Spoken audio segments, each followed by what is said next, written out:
Hey, everybody. Welcome back to another episode of the 435 podcast. I'm your host, Robert McFarland. Over the next several episodes, guys, we're going to be doing a deep dive into the 2025 municipal elections. Mayors and city council members from all over Southern Utah are going to be seeking your vote in helping shape the future of our cities.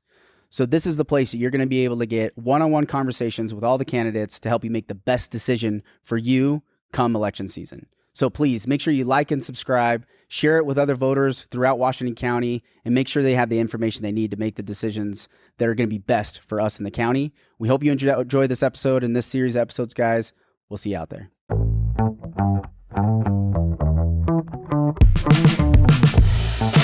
From the Blue Form Media Studios, this is the 435 podcast, the pulse of Southern Utah. Jami Leavitt. Hi. How are you? I am so good. You're running for St. George City Council. I am. Your first timer. This is your first time running for office. Is that right? This is my first time running for, political office. I have experience. I was my high school student body president, so I have run for office. That's pretty cool. But very different. I was not popular in school. I would not have won that office. I can't just start the podcast off being bragging, but I did win class favorite, which I don't know if that translates to popularity because I didn't feel that popular. I just felt like I had friends and I had friends in all places. Yeah. But yeah. I think that's the definition of popularity. Popularity is like you got friends in all places, not low places, all places. I have friends in low places too, Garth. I'm with you. Yeah. Yeah. That's pretty good. Yeah. So where'd you grow up? I grew up in Midway, like the Heber Valley up in northern Utah. In the 90s. In the 90s. Yep. I grew up in Midway, small little Swiss town. It has like a Swiss. Have you ever been there? I haven't. Oh my gosh. I think I drove through it. Well, yeah. I mean, you have to kind of, if you were going to like Park City or somewhere, you drive through Heber usually. Midway's kind of a destination. Yeah. It's cheesy, but they say Midway is like midway to heaven. Oh, yeah? Oh, yeah. Is that where the name came from? I mean, I don't really know where the name came from. That's like the folklore, we're midway to heaven or midway between 2 points. We have this big hill in the middle of our town called Memorial Hill, and it like oversees the whole valley. When they settled it, it was a fort. Fort Midway. It was a fort. It was a fort. It was a fort. Whatever fort is. That's what it was. Fort Midway. And the original settlers, so it has this Swiss element because it looks like Switzerland. Uh-huh. And my family and I, we just went to Switzerland a couple years ago.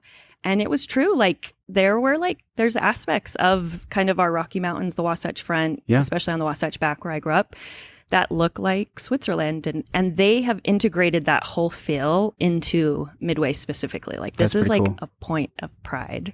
Yeah. And so I grew up in Midway, went to Wasatch High School. My mom was she served on the city council when I was growing up and then went on to serve as mayor. So cool. I was kind of brought up familiar with that dynamic. Yeah. Familiar with like kind of the public service process. My mom is like the definition of a public servant. My mom doesn't follow national politics. She barely follows like state politics. Mm-hmm. She's now a county commissioner. So she's like entrenched in it. But she's just the coolest lady. She's the best leader. My mom, she makes cinnamon rolls and she takes them to like town cleanups and different things. Like that's her leadership style. She just gets in there. My mom cares about like the town cleanup or like, her favorite thing was like the days they would go plant the flowers as a community along Main Street, and aesthetics are really important to her, and preservation. She was really integral in developing like the parks and trails in Midway. And so I grew up kind of watching her do that, and I never thought that I would. Well, I guess I thought maybe I would go into public service, but down the road. Mm-hmm. But a lot of things have just happened that kind of lined up perfectly, and it just felt like the right time. And I come with a lot of experience watching good people do this job. Mm-hmm. And so I feel really lucky in that regard to have just good examples of people who I feel like did it really well and did it really thoughtfully. Well, how'd you get to St. George? How'd you get down here? Yeah. So I met my husband at SUU, and we got married in 2010. And then he was on the medical school track. So we left Utah for about a decade, 8 years. He did medical school in Tulsa, Oklahoma, and his residency in Philly. And when we finished with that, we were like, where do we want to go? And his last year of residency, you start doing kind of like your interviews and your job prospects. And there was an opening at Valley Women's Health. They were looking for kind of some new doctors to come in. And so we met with them. And I grew up coming to St. George. My grandparents lived here. My great grandma lived here. And so St. George was just like a very special place to me. It was kind of my second home growing up. Yeah. And we have family. My husband's family lives in Cedar City. So it's kind of this perfect place, like home base, close enough to family, but not like right on top of family. We got really comfortable and very used to kind of our independence and having kind of our own identity. So, but we wanted to be back here. St. George was just the place that we love. And so his job brought us to St. George. And what year was that? That was 2020. 2020. Yep. I was 9 months pregnant. Oh gosh, I shouldn't even tell the story because it's so crazy. But I was pregnant with our last baby, and we were in Pennsylvania. He was in his OBGYN residency, and COVID happened, and he was in the hospital. Just we were like literally a month away from him, like almost being done with like all of his like required classes, and then there was like a few months of freedom. Yeah. And then COVID happened, and it was like intern year all over again. It was just constantly working. And at the time, they didn't really know how COVID was going to impact pregnancies. So he was... They still don't know. Yeah, they still don't know. Yeah, like it's yeah. So just out of an abundance of caution, I brought my kids, and the schools shut down everything. And we left. The day, I remember I had like a complete like full on panic attack. Like all the signs, I'm like, I'm not supposed to go. I'm pregnant. Like we got to stay as a family. Like this is too much. The earthquake in Salt Lake happened the day I was supposed to fly out. And I'm like, this is a sign. I'm supposed to stay. I'm not supposed to go to Utah yet.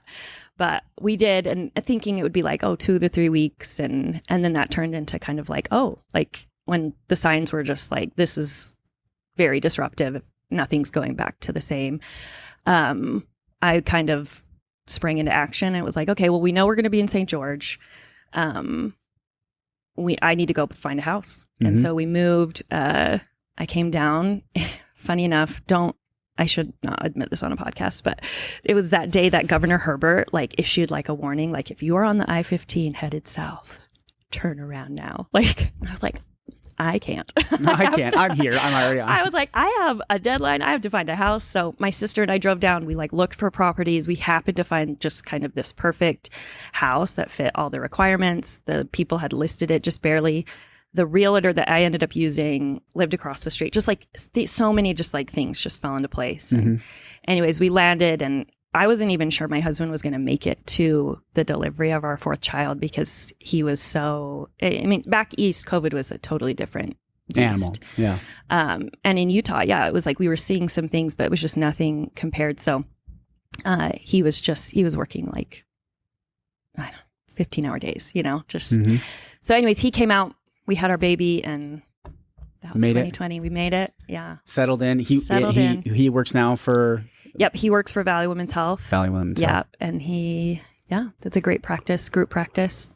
It's an awesome setup for us. We've loved it. So what kind of gave you the kick in the pants, so to speak, of jumping in and getting into politics? Because I've seen you go to a lot of the different events. It seems like you've been plugged in for a couple of years. What kind of was it? As soon as you got here, you thought, I'm going to start, I'm curious about it. I'm going to start getting involved. Yeah. Where did that start? I think it started before I moved here. Like, I had a lot of free time on my hands, like being a mom, raising kids. I was super interested in how different places, when you move, we never had family with us. So when we moved to Tulsa, I had to be really brave. We had just had our first baby. She was 4 months old.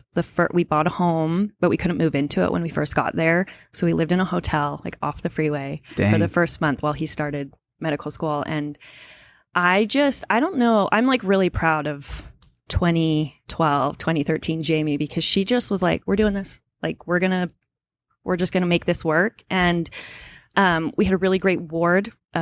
We loved our ward, like in both places that we lived. That kind of tethered us to a place. That's one of the kind of the best things about a church community, is just that sense of belonging. So that was really important.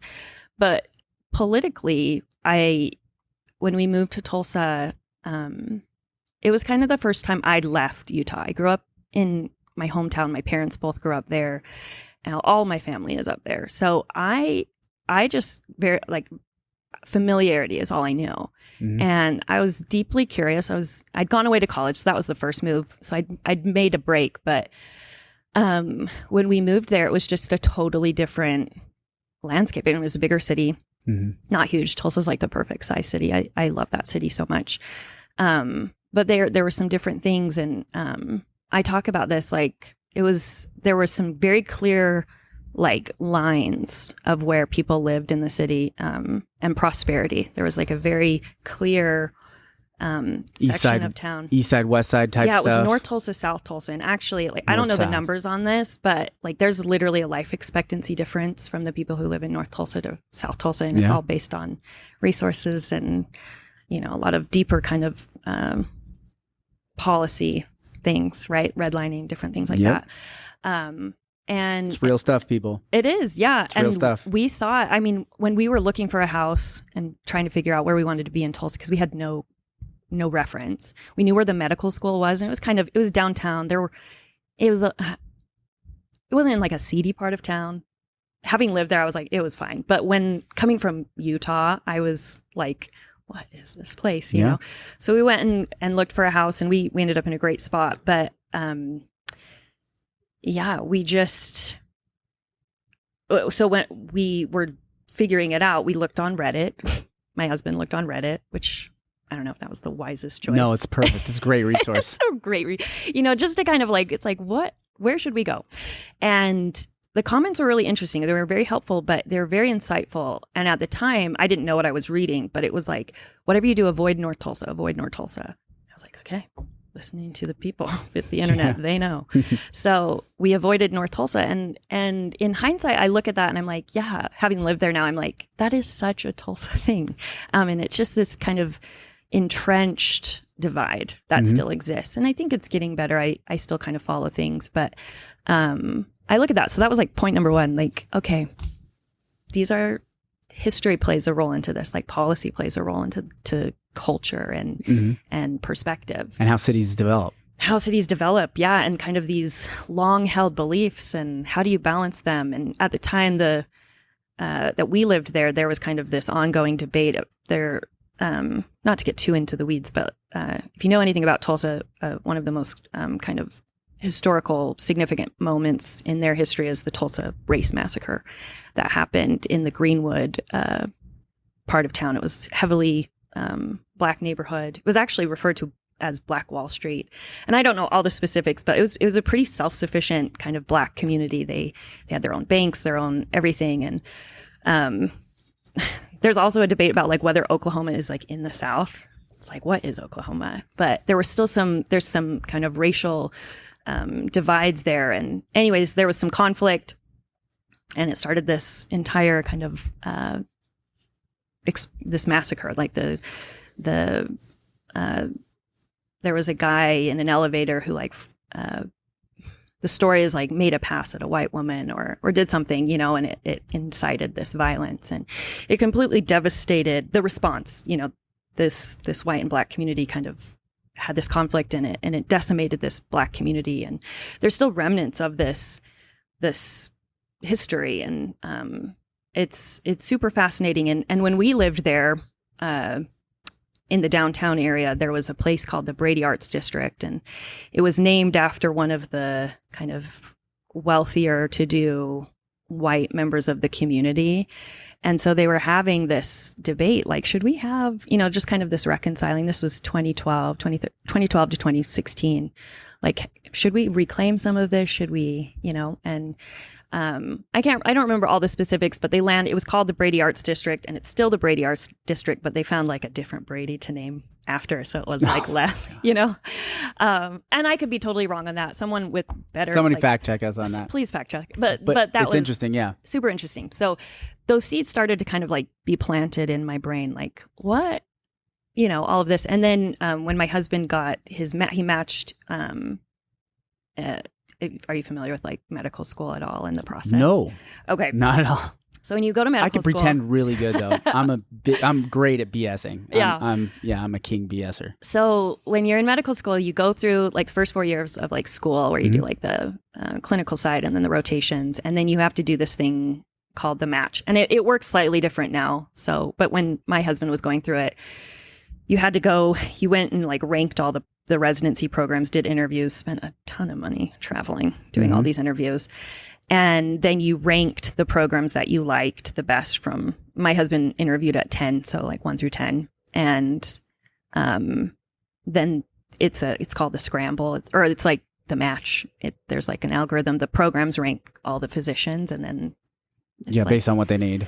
Yeah, it's like matchmaking for residents, but it's the most stressful thing because you're like, there's no guarantee also. Like you can be the top of your class, and if you pick like a super subspecialty that's super competitive, like there's like a chance you don't match, and then you have to scramble. Anyways, so we matched, and that led us to Philly. And this was 2016 to 2020. Those were the years I lived there. And the year it was the 2016 presidential election. And I remember I was just so like, Philly is like the birthplace of America, right? Like it's the original kind of capital and has so much American history there. And so that played a really cool role in just feeling part of it. And then the election was going on. And at the time, the pundits were saying, or like kind of the pollsters were saying, like the female population of Montgomery County, Pennsylvania, which is where we had just moved, is going to decide this election. And I was like, this is amazing. That's crazy. This is me.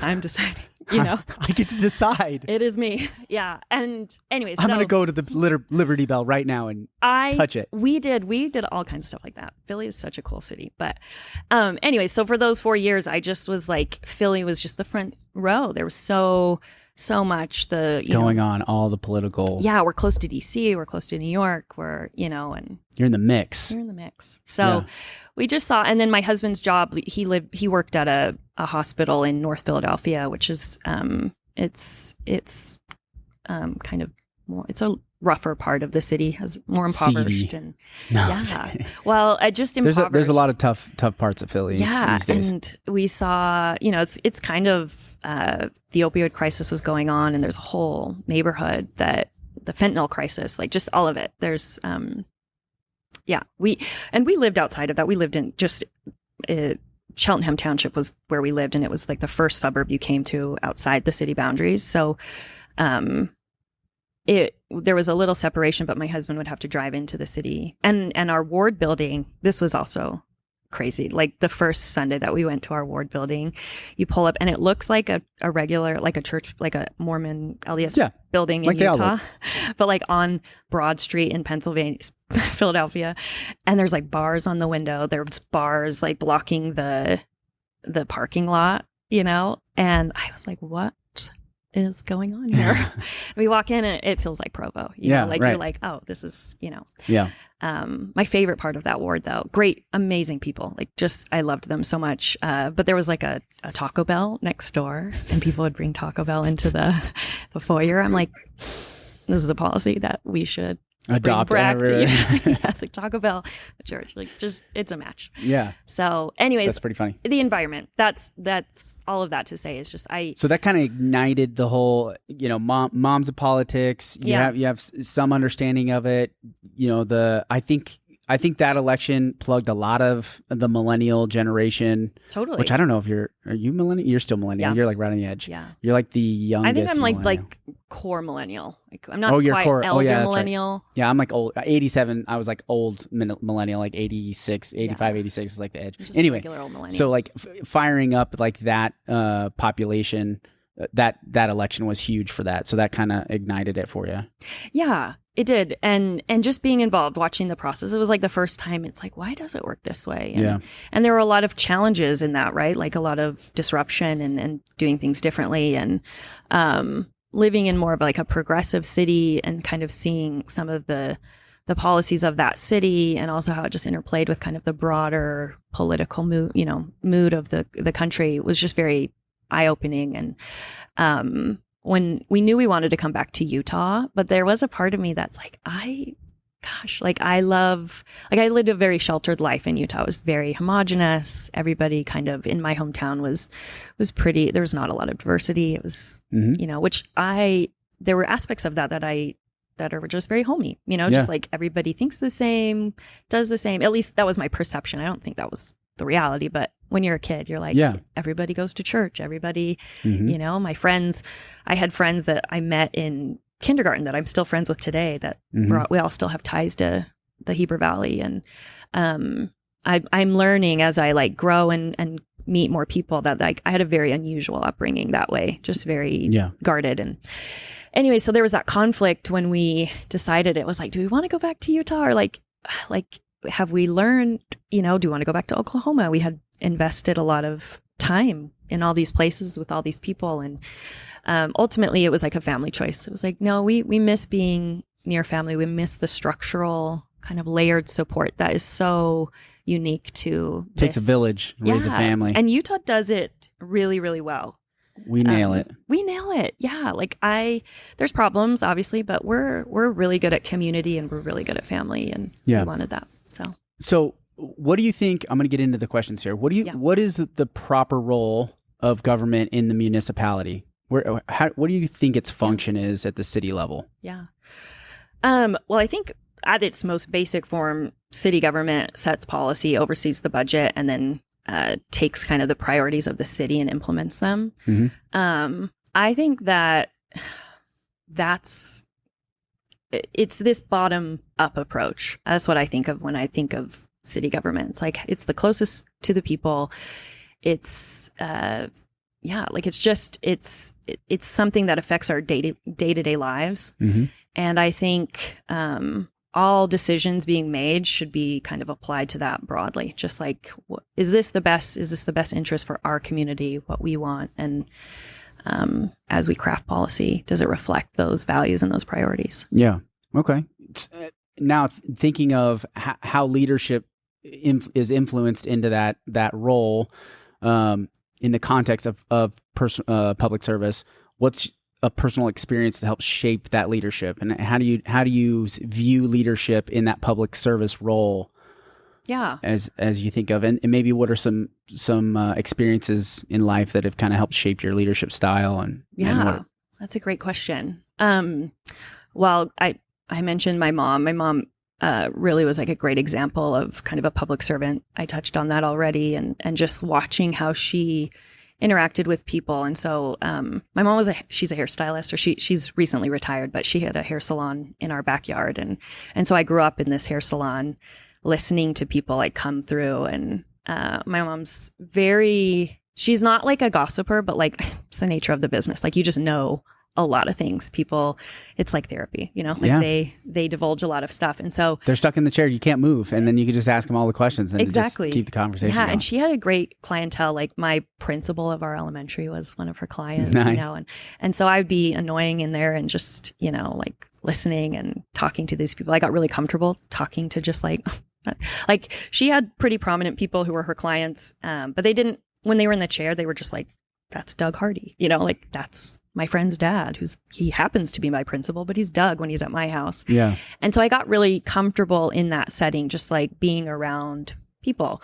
I think for me, like when I think of kind of my core leadership, maybe like my core memory of leadership, I was on the volleyball team when I was in ninth grade, and we were at tryouts, and I remember I'm not a super competitive, like, athletic person. I'm there for fun, and I like being with the team. I like that aspect of it. And we were doing drills, and we took a break, went and got water. Everybody came back, and there was one girl who just, like, I don't know what she was doing. She was just kind of straggling, and we had started again, and she came in late, and the coaches, like, stopped everything. And it was probably an overreaction, but they were like, this is unacceptable. We're going to make you run ladders.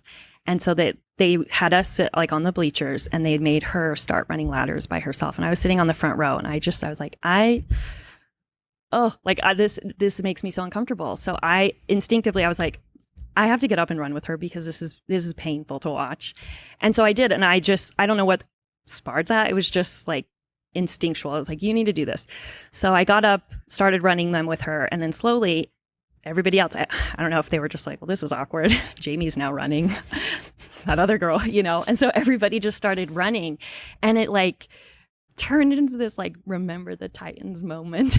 Yeah. It's like we collectively just, like, bonded. And my coaches, and I did not set out to do that, but my coaches were like, they brought me in, and they were like, they didn't say this, but, like, it was implied, like, we know you're not, like, the captain of the team by, like, you're not the best player, but we were like, you have really good instincts, and you can see things, and you act appropriately, and just kind of bring people together. And so I tell that story because I played for a couple years and then got cut from the team, and that led me into student government. And it was kind of that conversation with my coaches that led me, their confidence in me, them recognizing this instinct and just being like, this is good. And that led me into student government when I was no longer playing. And then that set me up kind of for, like, the rest of my life. Like, I started when I was serving as student body president. We were passing our high school was too small. We were going through growth pains in our community, and we needed to build a new high school. We had, like, leaky roof, it was like buckets around the hallway and stuff. So we were bonding for a new high school, and my mom was part of kind of this committee to help promote the bond on, like, kind of the leadership side. And I don't know, there were, like, community, similar to how we do, like, kind of open houses and talking about bonds. And I'd gone with her, and I was just like, I feel like we need to be involved somehow. Like, this, I won't benefit from this high school. I'm graduating, but future students will. And so our council, our student government, decided to form this kind of little subcommittee, Students for Future Students. And we went around and registered all of our classmates who had turned 18. And we were like, you should participate, you can vote in this election, and you should, vote however you want, but, like, we should vote for the new bond. Like, we should bond for the school. And the bond passed, which is really hard. Yeah. Really hard to do. And the new high school was built. And anyway, so I used that experience to get a scholarship at SUU and serve on the presidential ambassadors. And anyways, it's when I look reflectively, like, on moments that led, like, that's kind of my core identity, is just like, how can I be useful? How can I be in these, if I'm in the right spaces already, how can I make use of them and solve a problem? Yeah. So that makes sense. Yeah. That's good. I think that's it's hard sometimes to look back and find those moments of how leadership's shaped. It just takes a moment of reflection to think, okay, what did this moment do to help me see how is public service going to look for me now as the adult in the room? It seems to me like you've kind of never really felt like the kid in the room. Is that fair to say? Yeah, that's funny to say. Yes. But also I feel like even now I'm like, I have imposter syndrome. I'm like, we all do. 15, I have no business. Yeah. Like, no one should listen to me, but I'm glad they do. Yeah. Sometimes. Yeah. Sometimes. Yeah. Your kids won't. Yeah. Trust me. No, or maybe they already don't. Okay. How do you view the relationship between local government and higher levels of government, like state and federal? Like, how do you prioritize that? What do you feel like that relationship's supposed to look like? Are you opposed to what it looks like now? Do you think it should be different? Yeah. It's a good question. And it's, like, kind of a very timely one. This is, comes up a lot. Just like what who controls what, you know? And I tend to kind of go back to this bottom up approach. I feel like the local government has the most impact on people's actual lives, but we also have to have good working relationships with our delegation, you know, whether it's our local representatives at the state legislature and our, you know, regional leaders, just other mayors, city council people. Like, how do we foster and nurture those relationships collectively? Because we're all in a region that I think requires us to work pretty collectively. You know, like, I think we all have very similar goals. We have different approaches and wants different things based on our own city identities. But I think nurturing those relationships with people is really fundamental. And so I think there needs to be kind of an open process and openness to having good relationships with people and finding opportunities to connect to them in really sincere and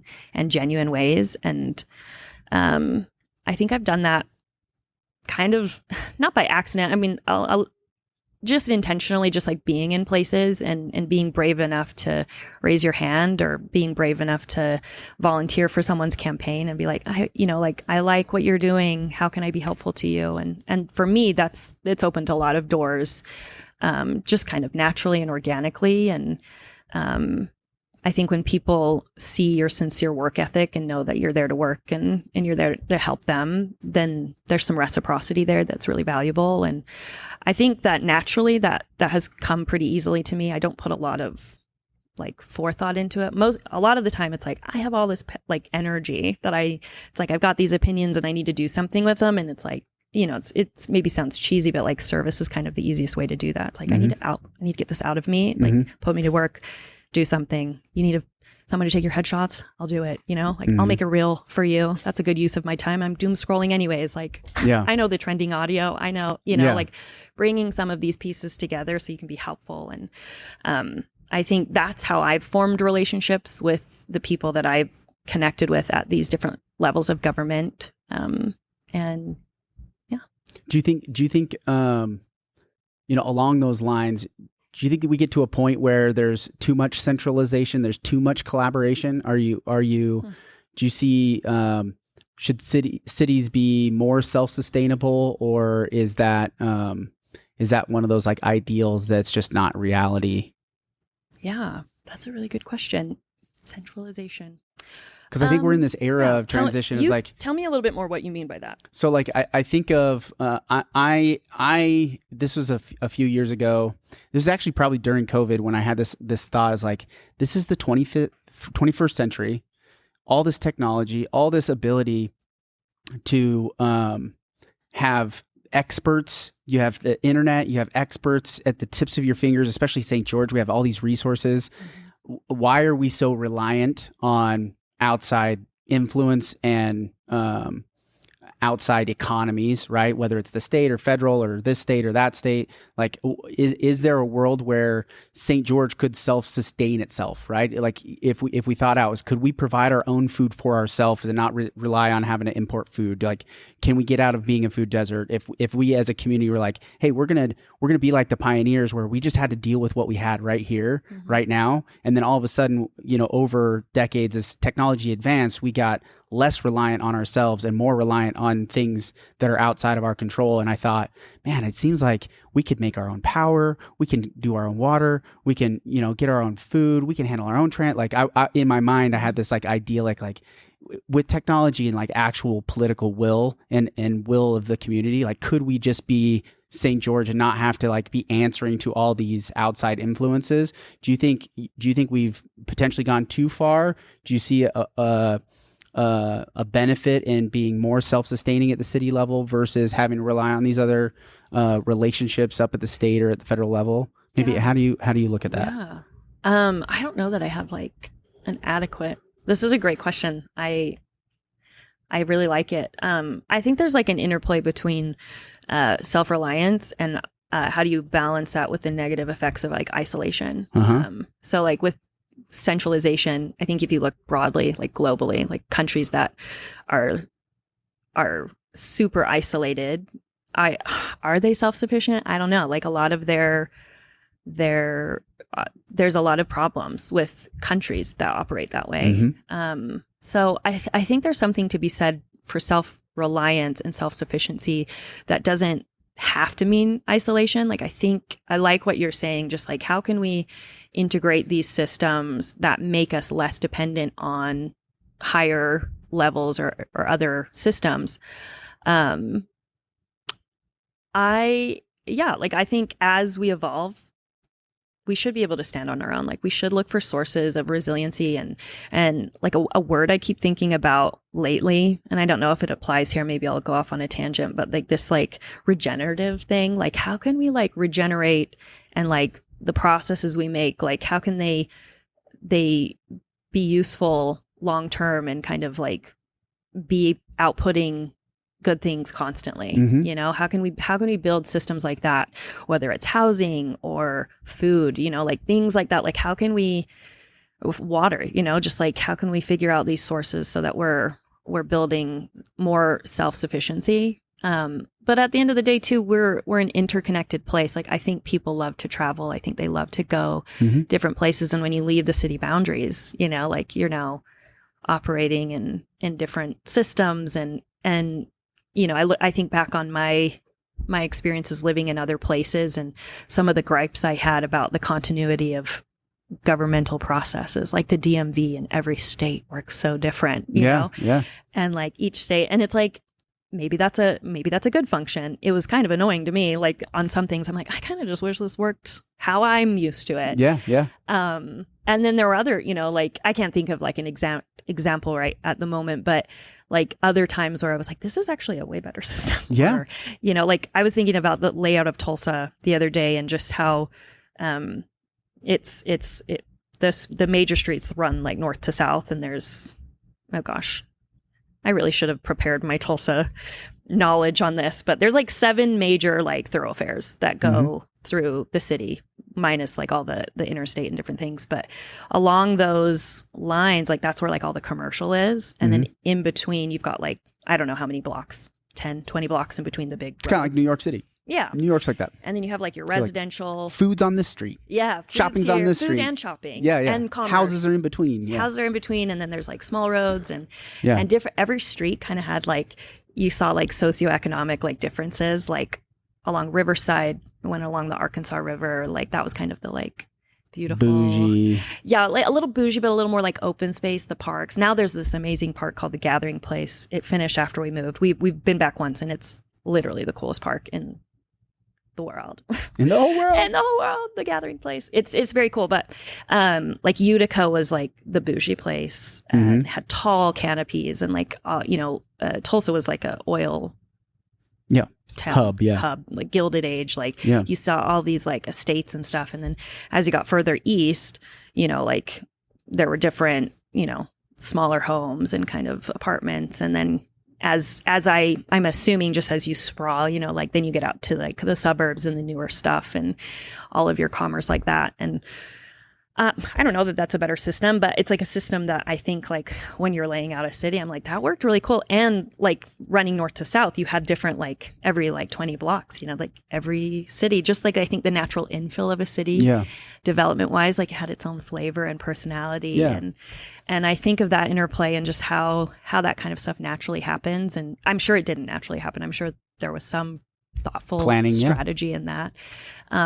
But then organically, it's like this worked at one point, and then there's sections of town that like start falling apart, and how do you revitalize them? And how do you do it thoughtfully? Like with the Brady Arts District, it was like, how do we acknowledge some of this pain Past and history, but also look forward?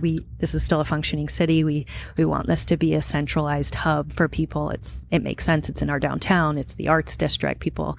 So I think like regenerative, like rejuvenation, reuse, like all of these words, like I'm really drawn to that as like a form of my process when I'm thinking about these things. The reason I ask that question, and I haven't asked anybody else like that kind of version of a question, is because I think certain generations, right? Whether it's the baby boomers or the Gen X and millennials, is that I can't help but think some people, some generations get stuck in,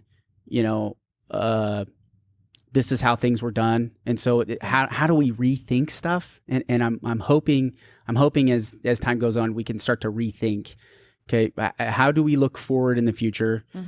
We obviously have policies and procedures. I had Jimmy Hughes on, and he was talking about how, before 2011, you couldn't have chickens in St. George. And I was thinking about... Couldn't? You could not. Wow. And so one of his policies set forward was like, let's have chickens. Like this, let's fix this. This is silly. We can't have chickens. No roosters because they're annoying, but let's have chickens. And I thought there was one point where chickens were freaking annoying, and they were like, no more chickens. All these damn chickens. Yeah. Right. And so I think of like, there's these different eras of we did this way for this long, and then there's a change, and then, but then it's just a chicken. Yeah. Like that's like the progress we made. Like, and not to discount Jimmy's, change there, but I'm in my mind, I'm thinking like, how does the city fill certain roles, and how can we rethink?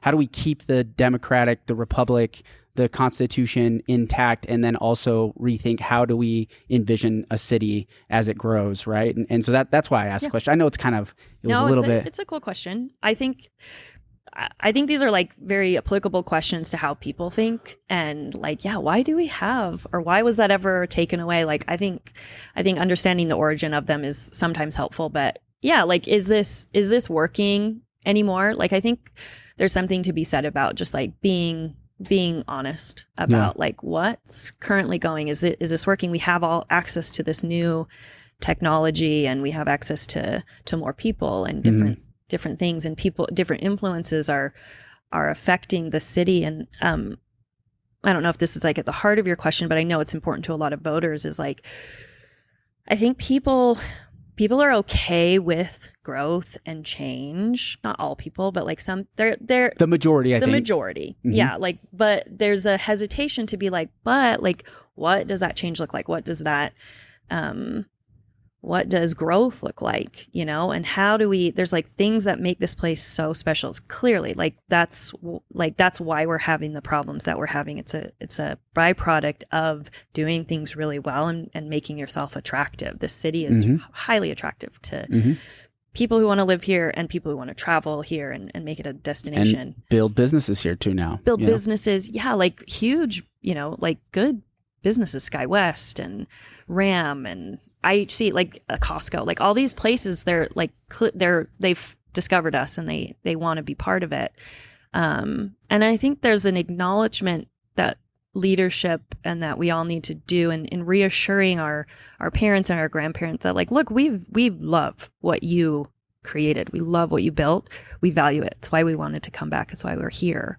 How do we take the values of those things and maybe even like the literal look of those things? Like, I think often about like our downtown and the downtown plan. Like, how do we make St. George look like St. George forever? I think Philly is a great example of a city that has like a very specific look about it. It's a very Federalist style buildings. When they were building the LDS temple down there, that they went through this whole process, and that was one of the things they had to, like, as they constructed this building. There were a lot of things. That's actually if you want to go on a side quest today, go look at the building process of the Philly temple. But that was like central. It was like, if you're going to be part of our skyline and our landscape, you need to look cohesive. Cohesion is important. I don't think we should prioritize cohesion above everything. Like, not everything should look the same. Like, I don't think we should get into the weeds and start dictating like, okay, in St. George, we build houses with these 5 colors. Yeah. And there are some communities that do that. HOAs sometimes do that, or new builds for the sake of kind of consistency and cost. Like, it's easier if you just give people, and the Model T, you can have any color you want as long as it's black. Yeah. That's what he said. Yeah. So it's like, if you're there's wisdom in a lot of that. Simplicity, it helps, kind of create scale. You go to In-N-Out, you get a burger. Right. They don't have chicken there. Yeah. Like, you go somewhere else. Cheesecake Factory is amazing, but like, it's overwhelming when you have so many different options, but there's a place for that. And Cheesecake Factory owns that. And, but it's like, they're the same every city that they're in. Yeah, exactly. Same menu, same look. So yeah, like I don't know if I'm getting to the heart of the answer, but I think there's this balance between reassuring people that we really care about what they did, the labor, the intent, the heart of the culture that they worked so hard to preserve. How do we carry that and also grow into something new that matches where we're going? Yeah. And what does that look like? Like I often think, I don't know how old your kids. My oldest is 13, so I'm 9 is raising my oldest. Yeah. a teenager. Right. Yeah. And I look at this and I hope this isn't an offensive thing to say, but like St. George is kind of in its like teenage years right now. Like we were in our infancy and kind of our younger, we were like one way for a really long time. We were going through its rebel phase. We're totally going through our rebel or just like our self-discovery, like who are we, and as a parent, I certainly, especially with my first, like have no idea what I'm doing a lot of the time, but it's like, you want to enable this person to like discover themselves and to know who they are, and it's different for everybody, but there's also guidelines, it's like these are our values, and this is what like to keep you safe and to keep you healthy and to things like that. And I apply that same logic to kind of planning a city. Like, okay, we don't want to micromanage people, we don't want to dictate how and when they can act a certain way, but like we can be a good guide to safety, well-being, things like that, ensure that they have the opportunity to make good choices and to invest. And I think that's a very good analogy. It's like thinking of what stage is St. George in, and I think like the teenage years, I think you're right. Yeah. We're going through another evolution, from the 70s until today. We built the town based on these certain values and these certain economic strategies, and is that going to continue us on to the future? Are we ready to shift, downshift, or refocus on what does that look like in the future? I think we're at a point like that. What we're going more thinking of, like how do you think, or how you plan to kind of weigh out being a city council member? What role does the community input play in your decision making process, and how do you weigh it against your own judgment? Yeah. That's tricky when you're like in the middle of it and you're like, I know, like the more you know, like the more you feel like you're coming at a decision with a lot more information. And generally speaking, like a lot of people just have opinions about things like water or growth, which they're valid and they're good input to have, but they don't always have like the fuller picture and they don't know everything. So how do we connect this kind of institutional knowledge and these processes to people in really seamless and kind of accessible ways? I think the city is doing a pretty good job right now of doing that. I think, I love Officer Mitchell. I love her whole approach to kind of public safety and keying people into like, okay, this thing is happening here, and I want to be transparent so people know, and this is what we do know, this is what we don't know, or hey, this thing happened over here, and we just and using social media, meeting people where they're at. I think St. George is tricky, and as I've been thinking about this question, it's like, okay, I'm a millennial. I get a lot of my news on my phone and online or social media or my different news apps. As I have talked to a lot of other, like, especially older residents, like their process is so different and they are smart. They're on it. Sometimes they're like, I'm like, I didn't even know that, you were on it, and their process looks different. Like they like physical stuff. Like they want to be able to tangibly read something, or they want the face-to-face. Like I want to actually like call you on the phone. I don't want to text you. I don't want to, we get a lot of information. I'm projecting this on you. I feel like we scroll and it's like, oh, like that's how I learn. They're a little bit more like that. And so I think having different approaches with our comms team, trusting kind of that department to be like, look, we have this message we want to get out. Here's a contentious issue, or here's just an important issue we need the city to kind of fully understand so that we can broadly get their input so we can make the best decision. What does that look like? Does that look like a social media strategy targeted more to this range of people? And then is it also like a newsletter that goes out? Or is it like, I know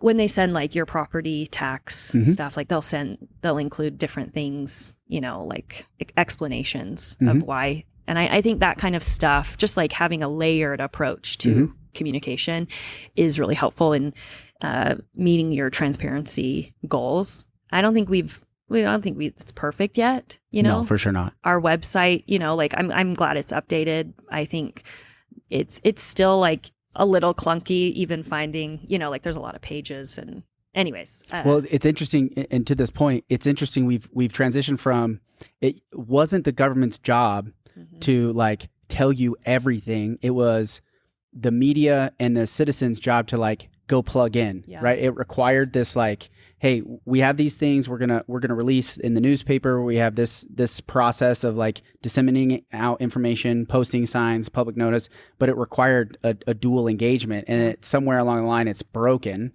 And then now there's 70 different places you can go to get information. Yeah. And so it's keeping that continuity. It's a lot more difficult at a city level to communicate to the local, the community itself, rather than you put it in the newspaper and everybody read the newspaper and it was fine. Like we didn't have to go through all these hurdles to get it. Yeah. It's a lot more challenging these days to do it. Yeah. Well, and I think we live, you talk about kind of like a food desert. Those are some struggles we have here. We also are kind of a media desert as well. Like we have just... you've got social media, everybody's like plugged into their own algorithm if they're online. But then we also have kind of this dwindling, and this isn't just St. George, but I feel like we see it in St. George. And I'm grateful for, resources like the St. George News and different things. But yeah, like there are some gaps. And the 435 podcast. And the 435 podcast. I mean, That's legitimately why I started it. It's because of the media desert that we have. Yeah, which is so great. And I love, to that point, just like the seeing a need, like I was just watching this video. I posted it on my campaign page of Jane Goodall. She talks about this kind of like, just like, how do they satisfy their frustration with whatever, like government really, but like the process, like, and her advice is like, pick the thing that you're the maddest about, and like focus on that one thing. Like, how can you help that? And how can you get your community involved? And that was one thing I, started doing when I got involved in kind of like our local politics, kind of the Republican Party side of things. I was just like, there's a lot of things that I don't love about this process. And I'm feeling like, again, just like this energy. And it's like, I need to put this energy somewhere. And I decided to run to be a state and county delegate. Like, just showed up. Didn't know, like I kind of read like, how do you do this? What's the best practice, and ended up getting it. And then I committed to the bit, I was like, okay, I'm doing this. Like, I'm not going to like half-heartedly do this. I'm going to go to literally every single small event. Anytime there's a local candidate or a candidate in town, like, or an opportunity to meet people, like, I'm going to make it a priority to go. And for me personally, like, that worked. I liked doing that. For other people, when we worked on, I was part of this coalition that helped promote and educate people about the general obligation bond and the need that for continued kind of renewed investment in our parks and trails and what that looks like. And it was interesting, pivoting and kind of going from like this, like more like partisan ecosystem to kind of like this community engagement, like a little Single more broader. Track. Yeah. Like there were people from all aspects, cause park, outdoor rec, like that's for everybody. Like everybody, everybody come. And it was being in those places and adapting and saying, okay, well, this is a process that works over here, like maybe we can apply this. And that's how we actually decided we started a PAC to do that. It was like, okay, we need to actually attract funding so we can promote this message. What does that look like? And I was like, well, this is how it operates, on the party side, or in the nonprofit side. And we weren't quite like, we were just a group. We were just a coalition, a committee of, kind of self-funded people. And, like, I just think people using their interests and feeling and being motivated, starting a podcast, it's like, I think there's a media desert. Like, well, I'm going to do something about it. I'm going to structure it. And I think I can't say for sure, but you're I'm sure your podcast has evolved, from probably its original intent to a little bit, now. yeah. But you're still kind of providing that value for people, and you talk to a lot of great people and you have really good discussions about complex issues. And the thing I love about a podcast is I can be folding my laundry and listening to the 435 podcast about the Northern Corridor. Be like, that's a complex issue that has so many moving parts. It is so complex. Right? And it's not as simple as just like, oh, we need to protect the environment. Like, yes, we do. And also, what are these other things that come into play with it? And are we going to, stop this because of that? Is it a black and white issue, or is it a gray issue? Most issues are gray. And so without having all the information, it's easy. Yeah, we know all this. But going back to my question, how do you weigh that community involvement to your own your own judgment? Like, where do you draw that line in saying, okay, I have enough information, this is my judgment, and this is how I'm going to move forward with it? What's your kind of thought process on doing that? Yeah. Does that make sense? Yeah, it does. So I think one of the best things you can do is be yourself, like show up, be sincere, be the same person in every single room, in your committee rooms, with your family, just wherever, like online, so that people get a good sense of who you are, that they want to, I think people, and distrust happens when you feel like someone, how they're going to vote or the things they care about. And then you imply like, well, they're probably in favor of this policy or whatever. And then, they vote totally different. You're like, how does that happen? Yeah. And I think that's a really frustrating piece to that. And so I think that's the first part of the question, is just like, I think leadership requires authenticity and requires you to show people who you are so that they can like you or not. It's kind of in business. I think about this. I'm a professional photographer, and I agonize over like, I think in business, you want everyone to love you. You're like, I want everyone's money. I just want to be popular. I want everyone to be this. But in the wedding world, like, I have these goals of like, I want to shoot no more than 15 weddings a year just for my lifestyle. And how much money do I need to make, And then that you figure out like, okay, what do I need to do that? And I'm going to attract certain things. And so I think that's, the first part. And then just being open-minded to being wrong, being open-minded to other people's perspectives, but most importantly, putting yourself in the positions, especially with people who are adversarial to you. That sometimes, and I think I'm fairly good at it. Like I'm pretty brave about going into a space where I know that like maybe ideologically or politically I'm different than the majority, but there's this human element. It's like most people want the same outcomes. We want to be happy. We want to be free. We want to have, like the life that we want for ourselves. We want to be heard. Yeah. And I think just being able to put yourself in those positions and toughening your skin a little bit, like being okay that people are going to like, there's some people you're never going to satisfy. They're still worthy of being heard, like it's still worthy of answering that person's email and answering that person's call. And tolerating it. That's, that you can have boundaries. I think sometimes in our political discourse, it's quite abusive, and I think that leaders put up with a lot of stuff that they shouldn't have to. And people can be really cruel, especially behind a keyboard. And I think that this is a little related, but I don't know if you've looked at my website, but one of the things I really wanted to like be kind of a core part of my messaging and leadership style was this thing called the Dignity Index. I don't know. Do you know anything about the Dignity Index? I do not. Okay. It's this framework for alleviating and kind of like diffusing political rhetoric and tension. And at the core of it is communication. How do we communicate with one another? Communication is always going to be how we solve things. And there's this framework 1 through 8. And the first like 4 are, if you're in, you can evaluate speech or a comment based on kind of these 4 different phases. And 1 is the worst. One is like dehumanizing language. Like that person is not even like they're worse than a dog, like however people say it.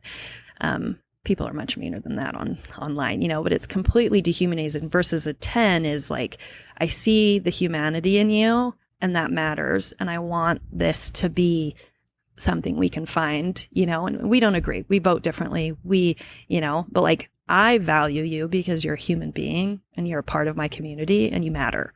And if we can focus and tailor our messaging to reach people that way, like that's fundamental. And it's not the reason I'm running, but like that was like a big piece of convincing myself, like how am I going to do this? Like I have to prepare myself. I need to kind of have a framework to look through and say, I'm going to look at holding this office from this perspective as a value. Yeah. Right. Yeah. Like I want to be, because I am human and I am not nice all the time. It's like I can think mean things about people and I can say mean things about people candidly, and I'm like that's human. Mm-hmm. But in a leadership position, I think we have to hold, and leaders have to hold themselves a bit more accountable for how we talk about each other, how we talk about process, how we talk about voters. And the Dignity Index is just such a brilliant framework for that. And I champion it because I think it would improve political conversations at every level, family conversations, interpersonal. I mean, it can be applied wherever, but politically speaking, there's such a political, like just partisan divide. Yeah, I don't disagree with you.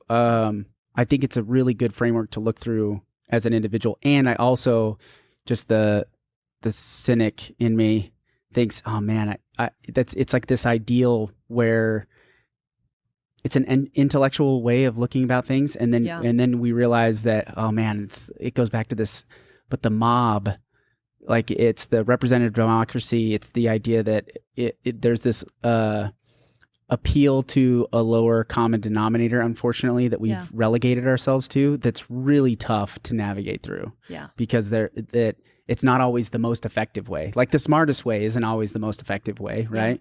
Yeah. And I hope you could keep that message and you could stay strong through that. And I hope it catches on because I do like that idea. Yeah, and I hope that we can continue to evolve as a community and as individually educated. We have all this access to all this information, yet so few people actually utilize all that's right there. Yeah. Where, for 100 years, it was like you were just spoon fed exactly what to think through this one newspaper, these two newspapers. Yeah. And so we have this ability to think outside and actually, educate ourselves to think through how we should approach these things. I like that. I like that a lot. Yeah. Well, and I think too, like there's historical precedent for the moment that we're in. Like we are very siloed and things like that. But you could argue that there have been aspects all along the line in American history where there were major newspapers, but people still sought out kind of their confirmation bias. I think that's kind of a human element, like there were in the party, it was like parties would put out their own literature and people, or like organizations would put out like their own, or religions, like this is Ben Franklin had like 100 different pen names and he'd put write articles as dozens of different types of people and put them out in all different kinds of stuff, right? It's just one guy just peppering all these different opinions. Yeah. And then people seek out that confirmation bias. And we still safe, do it today. Right. Like it's like, I want to feel smart. I want to feel like I have instincts and it's, I think the key piece to that is like challenging those things and being like, okay, if something makes me feel too good, it's like, okay, what am I missing? You know, like what's the other perspective? And then also I saw this really great quote recently that was like, along kind of the Dignity Index line. And it was, what's the best reason you can think of that the person you disagree with has that opinion? And if you operate from that understanding and that curiosity, like it just takes down the pressure. And it's like, oh, okay. Yeah. Like I might totally disagree with you. I might hate how you got there, Yeah. But it's like, I don't hate you, like how you got there was completely valid. And being curious to understand people, I think is really central to all of it working. Yeah. Okay. Last question, because we're running way long. I'm sorry. And I feel like do we even get into the bulk of the questions? We asked like 4 questions. That's okay. Last one though. Okay. What is your opinion on term limits? And do you feel like there's a place for them at the local level, city level, or, the city level versus state, federal? What do you think? What do you think's is there a better way, or is term limits decided by the voter and at the ballot box? Yeah. What do you think? Robert, that's a great question.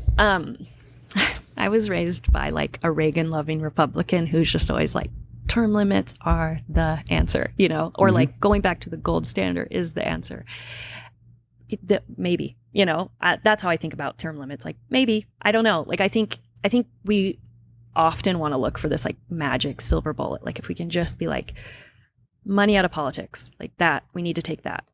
If everyone just has one term or two terms, like then that will solve it. But I tend to think that there's a broader or three terms, like, you know, whatever it might be. Yeah. But it's like 20 years, like sitting in an office, or 15 years. Like, I think on that point, I think for like an executive, I was actually just talking to my political science professor about a lot of this. I was asking him about term limits and kind of the political science on it. And it's kind of a difficult thing to study. Like there is no one's implementing it in a way that just like, this is the formula we should follow.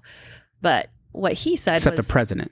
Except for the president. Yeah. Like in executive systems or in executive offices, like that's shown to be a pretty effective way to do that. And maybe we, you know, like we bring that to the mayor office. Maybe we don't have term limits for our council members. Like maybe that's just a free for all, but you have a term limit on your mayor, you know, because they're in that executive branch. I think with our local form of government where we have a weak mayor, you know, where they just kind of break ties and they set agendas and things like that. I don't know. I think it works. It's easier to implement on the federal level, and there's more, I don't know.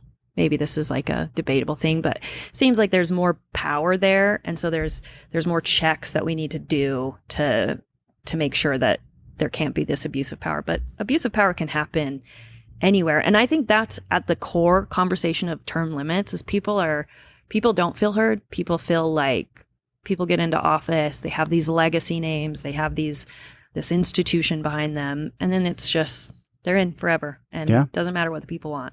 And I think we need to acknowledge the shortcomings of that. And so maybe that's my answer. Probably not satisfying. Maybe term limits. Yeah. I don't know. I don't really have like a core opinion on it, but I think it's a piece to a broader conversation of public sentiment that we need to strengthen our process and strengthen the trust we have in our election process and in our representation. Yeah, I think that's the crux of it right there, is that how do you build that trust back where there's this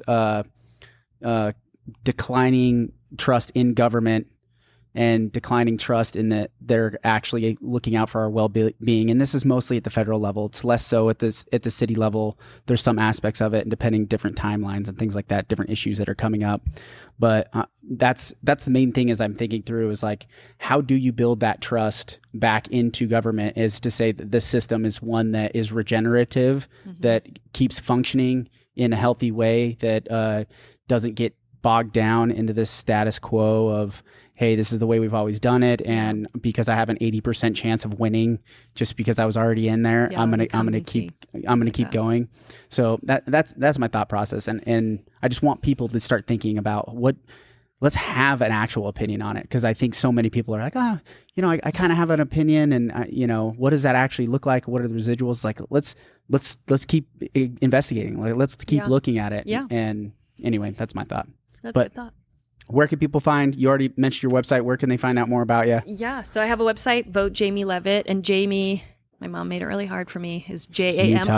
But Utah. I did purchase the URL, like Vote Jami, Jamie Leavitt, because I just knew people. Yeah, I've lived as a Jami my whole life. I know people want to put an E on my name. So votejamileavitt.com, and same on social media.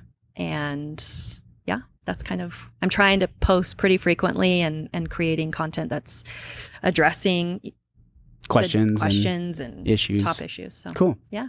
Check it out. You can also go to votestg.com. If you listen to a few of these episodes, you already know votestg.com. You find all the information about the candidates running for city council and mayors throughout Washington County for Ivan, Santa Clara, St. George, Washington, and Hurricane. Everybody's there, one shot, survey questions. Thank you for filling it out. Not everybody has, but you did it promptly. I appreciate that. So this interview is there, but along with all the other city council members that are running, you get to pick two. There's two up for grabs. The primaries, they'll go down to 4 August 12th. Yep. So it'll be Yeah, from there's 7 like people running. 7 to 4, 7 and to then 4. and then election in November after that. But August 12th is coming up. Ballots will be in the mail July 22nd, I think. Yep. But make sure you get out the vote. Let's get people out there. Get to the ballot box. Please. Make sure your voices are heard. Participate. It's Participate. the most important part. That's kind of the last thing I'll say is just like whether you vote for me or not, like please just vote. That's so Yeah, important. absolutely. So Thanks for coming on. thanks for having me. We'll see you out there, guys. Thanks for listening in. If you enjoyed this episode, please like and subscribe. Make sure you're following us on all the social media websites. We love your support. We love the dialogue. We want to continue that going. Find us at realestate435.com. We'd love to help you find a house here in town or help you get wherever you're going.